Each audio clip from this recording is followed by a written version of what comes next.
In front of me is Xiaomi Redmi Note 10 Lite, and today I would like to show you how you can switch on or off location of this device. First of all, go into Tab menu.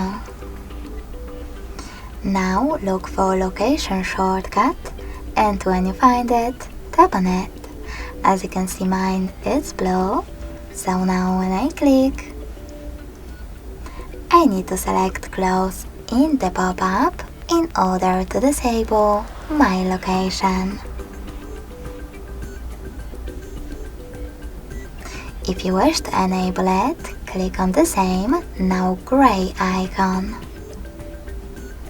You can always go into settings instead, scroll down and look for location section. When you find it, click on it. Lastly, manage location by tapping on this switcher next to location access feature. Thanks so much for watching. If you enjoyed this video, smash that like button, comment and subscribe. Bye!